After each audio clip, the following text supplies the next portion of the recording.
পুরুষ মানুষকে বোঝা বড্ড কঠিন। এরা ভিতরে একরকম, বাহিরে একরকম। এই কঠিন, এই সহজ, এই সরল, এই প্রেমিক পুরুষ আবার এই কঠিন।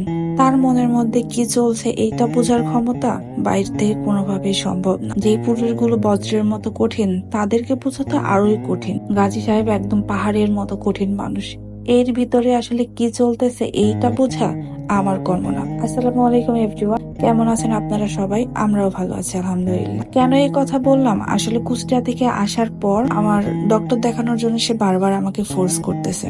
কারণ আমার বেবি হওয়ার পর আমাকে 7 মাস পরে ডক্টর একটা চেক আপের জন্য যেতে বলেছিল। এইটা তার খুবই ভালো করে মনে আছে। আমি কুষ্টিয়া থেকে আসার পর দিনই সে সাথে সাথে আমাকে ডক্টরের কাছে পাঠিয়েছে।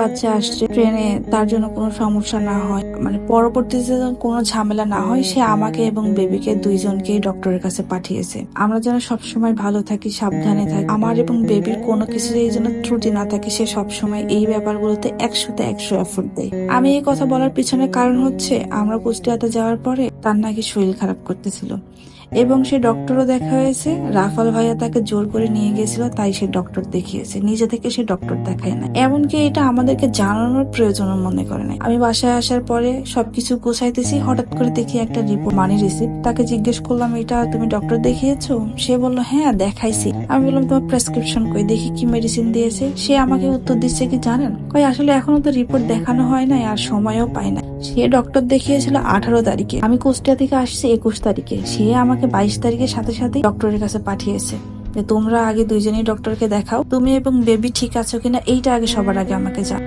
কিন্তু আমরা এতটাই স্বার্থপর মাঝে মধ্যে মনে হয় যে তার খবর একবারও নিলাম না, যে সে ভালো আছে কিনা। সে কখনো বলেও না। এই যে যদি আসলে সে আমাকে বলতো তাইলে হয়তো বা আমি টেনশন করতাম বা বারবার তাকে জিজ্ঞেস করতাম, বা এটাও হতে পারে আমি দায়িত্ব জ্ঞানহীন স্ত্রীর মতো তার খোঁজই নেই নাই, সে কি করছে এটা জানারই চেষ্টা করি। সে যে অসুস্থ এটা কখনো বলেই নাই। কিন্তু এই মানুষগুলা রাত দিন পরিশ্রম করে আমাদের জন্য, শুধু আমাদের জন্য তার এই পরিশ্রম। তাদেরকে বুঝতে পারা এই এক জীবনে কখনোই সম্ভব না। পুরুষ হওয়া আসলেই সহজ না, তারা অনেক দায়িত্ব নেয়, আর এইটা বোঝা কোনো নারীর পক্ষে সম্ভব না। আর মেয়েরাও আসলে পরিশ্রমী, কত কষ্ট করে, এটাও আসলে যে মা বা সংসারের কর্ত্রী শুধু সেই বুঝে। আর পুরুষ মানুষ যত্ন বলতে শুধুমাত্র তার পরিবারের যত্ন, পরিবারের জন্য সবকিছু করাকেই বুঝে। তাদের নিজের শরীরের যত্ন তারা কখনোই করে না। যদি স্ত্রীরা নিজ উদ্যোগে তাদের জন্য একটু যত্ন করে, তাহলে তাদেরকে তারা মাথায় করে রাখে। এটা প্রমাণিত, এটা সত্যি। নিজেরা কখনো খাবে না, কিন্তু পরিবারের খাওয়াটার ব্যবস্থা সবার আগে করবে। পুরুষ আসলেই সহজ না।